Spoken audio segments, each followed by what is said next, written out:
Hello, everyone, and welcome back to Dr. Burns' TOEFL show. Today, we're focusing on the TOEFL email writing task. We'll be examining several student email responses to see how well they perform for this type of assignment. Here's the scenario. You submitted a poem to a literary magazine and want to confirm whether your submission was received. Your email should accomplish three main goals. Express what you appreciate about the magazine, describe your online submission, inquire politely about the status of your submission. Remember, you are writing to an editor, someone you have not met personally, so the tone must be formal. Many students make the mistake of opening with phrases like, "I hope you are doing well." This is semi-informal and appropriate for friends or colleagues, but it is inappropriate when addressing a stranger in a formal context. Think of it like this. When you meet someone for the first time, you shake hands. You wouldn't give them a hug. Similarly, opening an email to a stranger with phrases like, "I hope you are doing well," is like giving an inappropriate hug. Because you are essentially requesting a favor, checking the status of your submission, polite wording is essential. Before we review student responses, let's look at a perfect 6 out of 6 example. Dear editor, I have recently discovered your new poetry magazine and really enjoy the variety of poems you publish. The creativity and different styles featured make it a wonderful platform for poets. However, I experienced a problem while submitting 2 of my poems using the online submission form. After uploading my work, I did not receive any confirmation, and I'm unsure if my submissions went through successfully. Can you please let me know if you have received my poems? I'm eager to know whether they are under consideration. Thank you very much for your assistance. I look forward to your reply. Best regards, and your name. This email demonstrates proper format, precise word choice, and a polite tone, all key elements for achieving a high score. Now, I have 3 student emails ready for feedback. Let's begin with the first one. Dear editor, I hope you are doing well. I'm thrilled to participate in your magazine. The variety of topics is what interests me most and encouraged me to take part. However, I encountered a problem with the submission process. I tried for 2 hours but did not receive any confirmation that my form was received. Could you please check whether my submission went through? If not, may I send it again through the website or by another method? Thank you for your time and consideration. I look forward to your response. Best regards, M&M. All right, this email is pretty good, but since we're aiming for a top score, let's see how we can improve it to achieve a 6 out of 6. First, let's talk about organization. The email includes all the required points, but they're crowded into one long paragraph. In real emails, especially from an editor's point of view, clarity matters. Short, well-organized paragraphs make it easier for the reader to skim and quickly understand your purpose. Since this task involves 3 elements, the email should ideally have 2 or 3 concise paragraphs. 1 paragraph to explain what you like about the magazine. 1 paragraph to describe your submission. 1 paragraph to politely ask about the status of your submission. Also, remember, phrases like, "I hope you are doing well," are not appropriate in a formal email to someone you've never met, so we should remove them. Next, let's look at word choice. The sentence, "I am thrilled to participate in your magazine. The variety of topics is what interests me most and encouraged me to take part." Here, the verbs participate and take part are too vague. Be specific. What are you participating in? For example, you could say, "submitting my poems." The phrase, "the variety of topics," is also too general to fully satisfy task 1. You should give concrete examples or explain why the variety appeals to you, like mentioning different genres or poetic styles that inspire your own writing. Another small detail, saying 2 hours is overly precise and sounds stiff. Using several hours or many hours is more natural and emphasizes your effort. Finally, pay attention to tone when asking for help. Using the word check can sound rude in formal writing. It's better to say inform me or let me know. Also, the phrase may I send it again through the website is vague. What are you sending? The form or the poems? Make it clear by saying submit my poems or send the poems.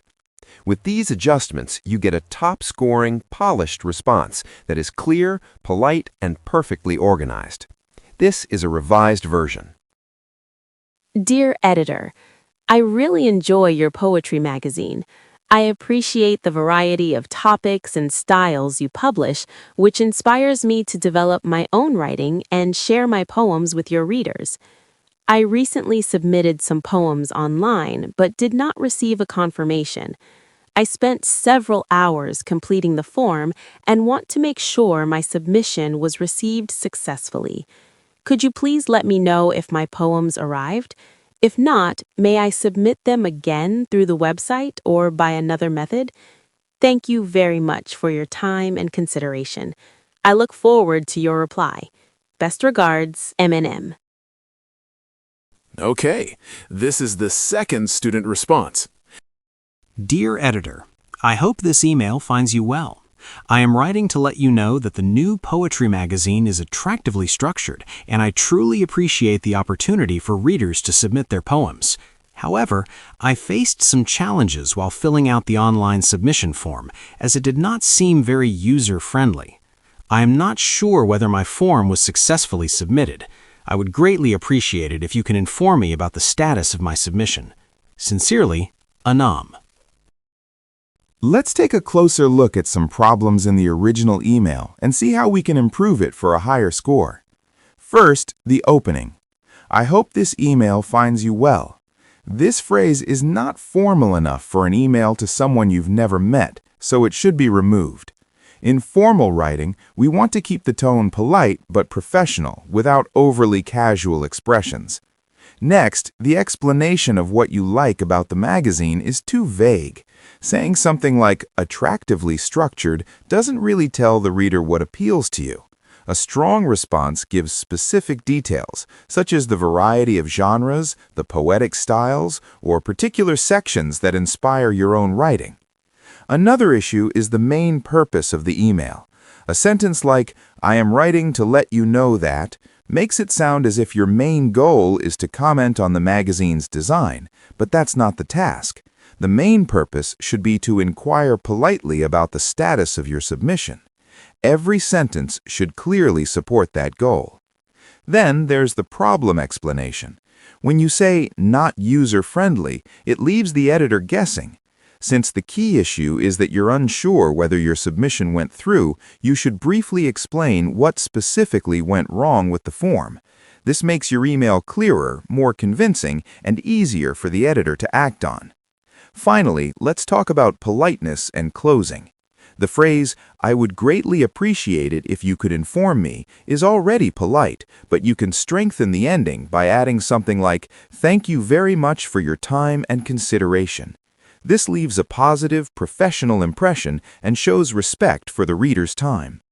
By addressing these points, formal opening, specific details, clear purpose, explained problem, and a strong closing, you transform the email into a well-organized, polite, and top-scoring response. Dear Editor, I recently discovered your poetry magazine at a bookstore as its attractive cover design caught my attention. I was particularly impressed by the illustrations that accompany each poem, which add depth to the reading experience. I value the opportunity for readers to submit their work. However, the online form was unclear and I did not receive confirmation. As a result, I'm left unsure whether my submission was successful. I would be grateful if you could inform me about the status of my submission. Thank you very much for your time and attention. I look forward to your reply. Sincerely, Anam.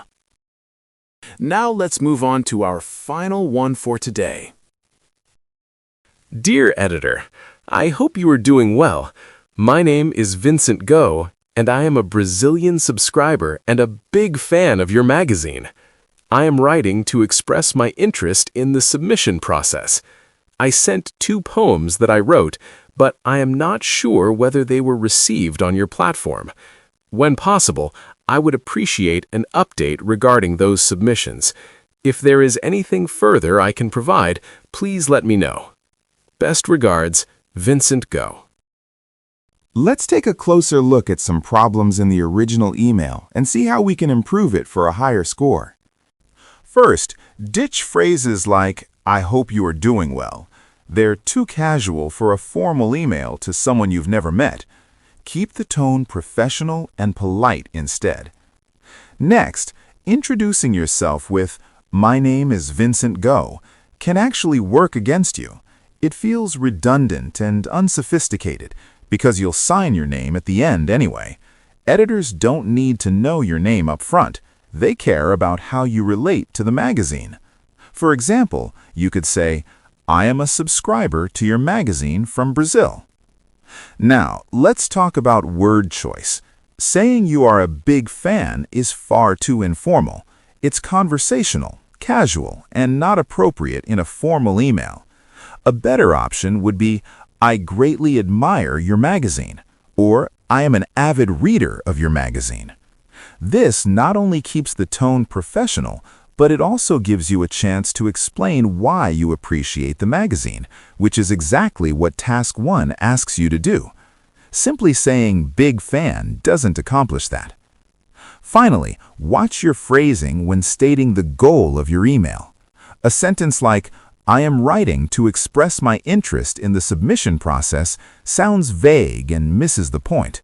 The real goal of the email is to inquire whether your submission went through and to politely ask for confirmation.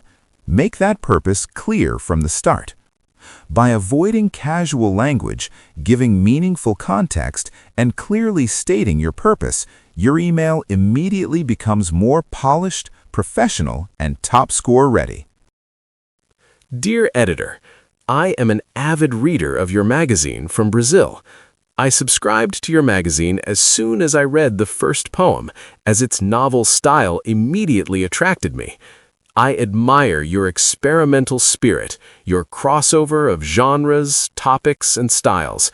This creativity inspires me to write and share my own poems. I recently submitted 2 poems for consideration, but am unsure whether they were received on your platform.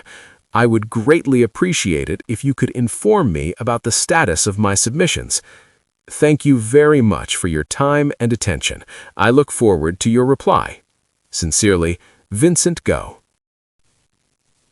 That's a wrap for this session. In today's email, we focused on how to ask a favor in a formal situation. In the previous 2 lessons, we examined tone in slightly different contexts, how to give criticism and advice in a semi-formal situation, and how to make an urgent request in a formal one. Be sure to watch those earlier lessons so you can fully understand how tone changes across different situations, an essential skill for TOEFL writing success. And as always, if you'd like to make sure you're on the right track with your TOEFL preparation, check out Dr. Burns's TOEFL courses or book a one-on-one coaching session for personalized support.